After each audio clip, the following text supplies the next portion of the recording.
محرم میں بیوی کے ساتھ ہم بستری کرنے کا حکم کیا ہے،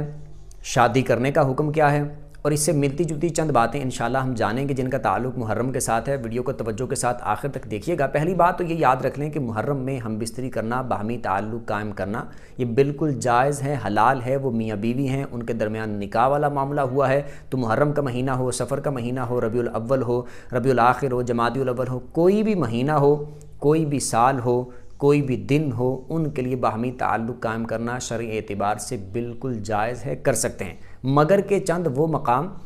یعنی چند ایسے دن، چند ایسے مقامات کہ جن میں منع کیا گیا، جیسے مثال کے طور پر پیریڈز کی حالت ہے یا اس طرح کا کوئی اور معاملہ ہے جس میں نفاس والا معاملہ ہے، اس طرح کوئی معاملہ بن گیا تو جس سے شریعت نے منع کیا ہے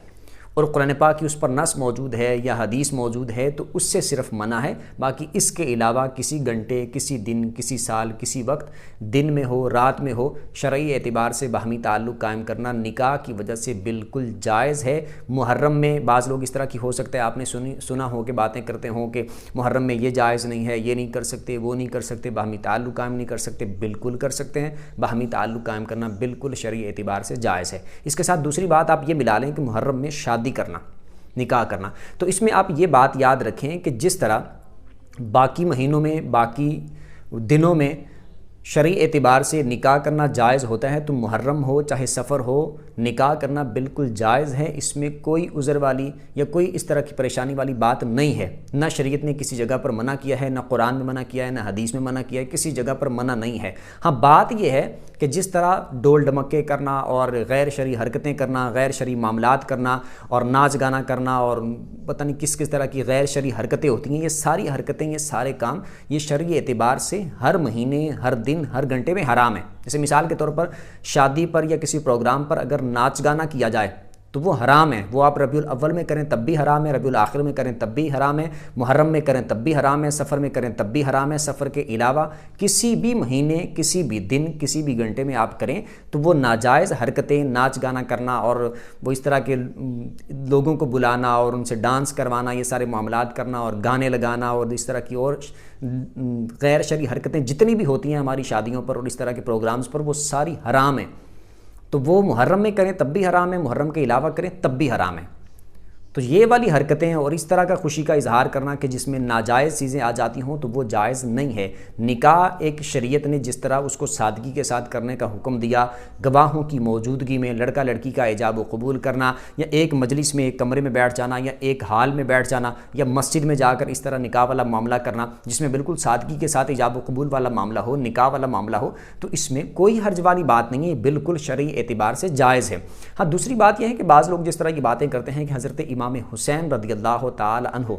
کربلا میں شہید ہوئے اور محرم میں یہ واقعہ پیش آیا، اس طرح کا معاملہ ہوا، اس وجہ سے شادی کرنا جائز نہیں ہے یا اس وجہ سے شادی نہیں کرنی چاہیے، تو یہ بات یاد رکھیں کہ یہ واقعہ جو کربلا کا پیش آیا یہ واقعی بڑا دردناک ہے، بہت ظلم والا واقعہ ہے، اور ان کے جو مخالفین تھے امام حسین کے، اللہ پاک ان کو غارت کرے، اللہ پاک ان کو قیامت کے دن اس کی سزا عطا فرمائے۔ اور حضرت امام حسین رضی اللہ تعالیٰ عنہ کا ذکر پہلے بھی تھا، اب بھی ہے، قیامت تک رہے گا، خیر کے ساتھ ان کا ذکر ہوتا رہے گا۔ نبی پاک صلی اللہ علیہ وآلہ وسلم نے جو ان کے فضائل بیان کیے تو ان کے فضائل بیان کرنی چاہیے، ان کی شانیں بیان کرنے چاہیے، ان کی جتنی بھی نبی پاک علیہ السلام سے محبت ہے، محبت پر احادیث ہے تو وہ ساری بیان کرنی چاہیے تاکہ ہمارے دل میں ان کی محبت مزید بڑھے، بجائے اس کے کہ یہ کیا جائے 10 محرم کو یہ ہو گیا اور رونے دھونے بیٹھ جائیں اور رونا شروع کر دیں اور ماتم کرنا شروع کر دیں اور پیٹنا شروع کر دیں۔ یہ سارے معاملات ان کی کوئی شان بیان نہیں کر رہے ہیں، بلکہ باقاعدہ طور پر ایک مجلس منعقد کرنا اور پھر رونے والے معاملات کرنا، جھوٹی اس طرح کی باتیں گڑنا اور جھوٹی اس طرح کی باتیں سنانا، جتنے بھی آپ سنیں گے اس طرح کر کے بیٹھے ہونا کہ یوں ہو گیا، فلاں ہو گیا، تو اس میں بہت ساری باتیں ایسی ہوتی ہیں کہ جو کتابوں میں موجود ہی نہیں ہیں۔ وہ اس تقریر کرنے والے، بیان کرنے والے کے اپنے بنائے ہوئے واقعات ہیں جو 10 محرم کے ساتھ انہوں نے جوڑ دیے کہ یہ بھی ہوا تھا، وہ بھی ہوا تھا، ایسے بھی ہوا تھا، تو وہ جھوٹی باتیں۔ اصل جو حقائق پر مبنی باتیں ہیں تو وہ کرنی چاہیے، وہ بیان کرنی چاہیے۔ لیکن باقی یہ ساری باتیں بنانا، بی بی کے ساتھ یوں کر دیا، پاک بیویوں کے ساتھ ایسا کر دیا، ویسے کر دیا، وہ ایسے رو رہی تھیں، ایسے کر رہی تھیں، معاذ اللہ ثم معاذ اللہ، وہ پاک عورتیں کہ جنہوں نے وہاں پر بھی پردے کا اہتمام کیا، اور وہ بچے بڑے نوجوان جنہوں نے وہاں پر بھی صبر کا مظاہرہ کیا، تو یہاں پر ایک باقاعدہ طور پر مجلس قائم کر کے رونا دھونا شروع کر دینا، اونچی اونچی پیٹنا شروع کر دینا، یہ سارے معاملات کرنا، تو یہ ویسے بھی بے صبری کی علامت ہے، اور ویسے بھی شریعت نے اس کو پسند نہیں کیا، تو یہ سارے معاملات نہیں کرنے چاہیے۔ ان کی بجائے ان کی شان بیان کی جائے، ان کا ذکر کیا جائے، قرآن پاک پڑھا جائے، ذکر و اذکار کیے جائیں، ان کی فضیلتیں بیان کی جائیں، اور ان کے لیے اصال ثواب کا اہتمام کیا جائے، اور ان کے صدقے سے اللہ پاک سے اپنی بخشش کا مطالبہ کیا جائے کہ اللہ ان پاک ہستیوں کا صدقہ ہماری بخشش فرما، ان پاک بیویوں کا صدقہ ہماری عورتوں کو پردہ عطا فرما، پردہ کرنے کی توفیق عطا فرما، نماز پڑھنے کی توفیق عطا فرما، قرآن پاک کی تلاوت کرنے کی توفیق عطا فرما، دین کے مطابق زندگی گزارنے کی توفیق عطا فرما۔ یہ ساری چیزیں اس طرح کرنی چاہیے، بجائے اس کے کہ وہ رونے دونے بیٹھ جائیں، سارے معاملات کیے جائیں۔ تو محرم میں باہمی تعلق قائم کرنا بتا دیا میں نے، بالکل جائز ہے۔ محرم میں شادی کرنا بالکل جائز ہے، علاوہ ان غیر شرعی رسموں کے، کہ غیر شرعی رسمیں میں نے بتا دیا 12 مہینوں میں سے کسی بھی مہینے میں آپ کریں، جب وہ غیر شرعی رسمیں اس میں ہوں گی تو وہ کام آپ کا ناجائز اور حرام رہے گا،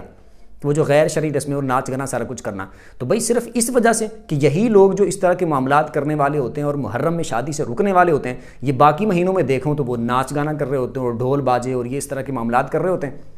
اور محرم میں کہتے ہیں مطلقاً ہی جائز نہیں ہے۔ بھئی محرم ہو، محرم کے علاوہ کوئی اور مہینہ ہو، اسلام کے دائرے کے اندر رہ کر، شریعت کے دائرے کے اندر رہ کر ایک سادگی کے ساتھ جو نکاح کرنے کا حکم ہے اور طریقہ ہے، اس کے مطابق جب نکاح کیا جائے گا تو وہ نکاح شرعی اعتبار سے بالکل جائز ہوگا۔ اگلی بات یہ ہے کہ صحابہ کرام کا محرم میں ذکر کرنا،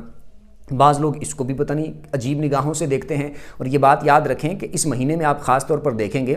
کہ امام حسین کا ذکر کیا جاتا ہے، اہل بیت کا ذکر کیا جاتا ہے، بالکل کرنا چاہیے، بہت زیادہ کرنا چاہیے۔ ہم ہر آن، ہر گھنٹے، ہر لمحے کہیں تب کریں تب بھی کم ہے، یعنی ہر گھنٹے ہر وقت کریں تب بھی کم ہے، اتنا زیادہ کرنا چاہیے۔ لیکن اہل بیت کا نام لے کر صحابہ کرام کے بالکل خلاف باتیں کرنا یا صحابہ کرام کا بغض دل میں رکھنا اور ان کے خلاف باتیں کرنا، یہ بالکل جائز نہیں ہے، بہت غلط بات ہے۔ تو محرم الحرام میں بھی اہل بیت کا ذکر بھی کیا جائے، صحابہ کرام کا ذکر بھی کیا جائے، اور اگر آپ صحیح طریقے سے اس کے حقائق کربلا کے پڑھیں دیکھیں تو آپ کو پتہ چلے گا کہ وہاں پر جیسے مثال کے طور پر اقوال موجود ہیں کہ 72 افراد تھے، یا پھر اس کے علاوہ بھی اقوال موجود ہیں کہ زیادہ تھے یا اس سے اور زیادہ تھے، کچھ رستے میں شامل ہوئے تھے، کچھ وہاں پر کربلا کے میدان میں مخالف فوج سے آپ کی طرف امام حسین کی طرف آ گئے تھے۔ تو جتنے بھی آپ لگا لیں 77 72 اس سے بھی زیادہ لگا لیں، جتنے آپ افراد لگا لیں، تو آپ دیکھیں کیا وہ سارے کے سارے 72 افراد سارے ہی اہل بیت والے تھے؟ تو جب آپ دیکھیں گے تو آپ کو پتہ چلے گا کہ وہ سارے اہل بیت کے افراد نہیں تھے۔ کیا وہ سارے نبی پاک علیہ السلام کے گھرانے کے تھے 72 کے 72 افراد؟ تو ذرا ان کو کوئی ثابت کرے کہ وہ 72 افراد کس طرح نبی پاک علیہ السلام کے سارے گھرانے کے ہی تھے، یہ بات ثابت کریں۔ تو یہ جب آپ دیکھیں گے، تحقیق کریں گے، تو آپ کو پتہ چلے گا کہ سارے افراد اہل بیت کے نبی پاک علیہ السلام کے گھرانے کے نہیں تھے، اس میں کچھ خدام تھے، کچھ صحابہ کرام تھے، اس میں تابعین تھے، تو وہ افراد بھی اس میں شامل تھے۔ تو بعض جس طرح منہ پھٹ ہو کے کہہ دیتے ہیں کہ صحابہ کرام نے یوں نہیں کیا، ساتھ نہیں دیا، ویسے نہیں کیا، تو پہلی بات تو یہ ہے کہ امام حسین وہاں سے کسی جنگ کے ارادے سے آئے ہی نہیں تھے۔ اگر جنگ کے ارادے سے آتے تو باقاعدہ طور پر اعلان کرتے کہ میں یزید سے جنگ کرنا چاہتا ہوں، تو لہٰذا لشکر تیار کرو، یہ لشکر لے کے ان سے جنگ کریں گے، تو اعلان جنگ کرتے تو سارے صحابہ کرام ان کی حمایت کے لیے کھڑے ہو جاتے، آ جاتے۔ ان کا سفر بالکل سادگی والا سفر تھا، مدینہ سے مکہ جانا اور پھر وہاں سے کوفہ کی طرف روانہ ہونا، تو بالکل ایسا سفر تھا جس میں جنگ والا کوئی ان کا ارادہ نہیں تھا، وہ صرف ان کے کوفہ والوں کے خط لکھنے کی وجہ سے ان کی طرف جا رہے تھے کہ انہوں نے خط لکھ کے آپ کو بلایا تھا کہ ہم اس کو خلیفہ، اس کو بادشاہ نہیں مانتے، امیر نہیں مانتے، ہم آپ کے ہاتھ پر بیعت کریں گے، تو صرف اسی ارادے سے آپ وہاں پر تشریف لے کے جا رہے تھے، جنگ کا آپ کا کوئی ارادہ نہیں تھا۔ اور آپ یہ بھی دیکھیں اگر کوئی جنگ کے ارادے سے جائے، کہ جس نے جنگ کے ارادے سے جانا ہو تو کیا وہ چھوٹے چھوٹے بچوں کو اپنے ساتھ لے کے جاتا ہے؟ کیا وہ عورتوں کو جنگ میں اس طرح ساتھ لے کے جاتا ہے؟ اگر جنگ کے ارادے سے نکلے ہوتے تو آپ چھوٹے بچوں کو وہاں پر مدینہ میں چھوڑ کے جاتے، عورتوں کو وہاں پر چھوڑ کے جاتے اور باقاعدہ طور پر پورا لشکر تیار کر کے لے کے جاتے۔ اور چند ایسے افراد بھی موجود ہیں کہ جو مدینہ میں موجود تھے، کہ جو ہیں اہل بیت کے گھرانے کے وہ لوگ تھے، لیکن وہ پھر بھی مدینہ میں موجود تھے، وہ کربلا کے میدان میں وہاں پر موجود نہیں تھے۔ تو یہ بات تو کی جاتی ہے کہ صحابہ کرام وہاں پر موجود نہیں تھے، ان کے ساتھ نہیں دیا، یہ جھوٹی باتیں ہیں ساری۔ صحابہ کرام کو جب پتہ ہوتا، اگر پتہ ہوتا کہ یہ جنگ کے ارادے سے جا رہے ہیں تو وہ لازمی طور پر آپ کے ساتھ آتے، تو آپ کا کوئی ایسا ارادہ نہیں تھا۔ اسی وجہ سے اہل بیت کے بھی کچھ افراد مدینہ میں موجود تھے جب کربلا کا واقعہ پیش آیا، اور صحابہ کرام بھی اپنی اپنی جگہوں پہ ہر جگہ پہ سارے موجود تھے، اور جو امام حسین کے ساتھ کربلا کے میدان میں موجود تھے ان میں اہل بیت کے گھرانے کے 10 لوگ ہوں گے، 12 لوگ ہوں گے، 16 لوگ ہوں گے، 19 لوگ ہوں گے، یہ باقی سارے کون تھے؟ باقی وہی صحابہ کرام تھے، تابعین تھے۔ تو اس طرح کی باتیں نہیں کرنی چاہیے، حقیقت پر مبنی باتیں کرنی چاہیے۔ اللہ پاک ہم سب کو ان تمام باتوں پر عمل کرنے کی توفیق عطا فرمائے۔ آپ کو اگر ان میں سے کوئی بات سمجھ نہ آئی ہو تو کمنٹ میں آپ اپنا سوال پوچھ سکتے ہیں۔ ویڈیو جس کو اچھی لگی ہو ویڈیو کو لائک کر دیں، چینل کو سبسکرائب کر دیں، بیل آئیکن پر پریس کر دیں تاکہ جو بھی دینی مسائل پر ویڈیو اپلوڈ ہو اس کا نوٹیفیکیشن آپ کو مل جایا کرے۔ اگلی ویڈیو تک کے لیے اجازت دیجیے، اللہ حافظ۔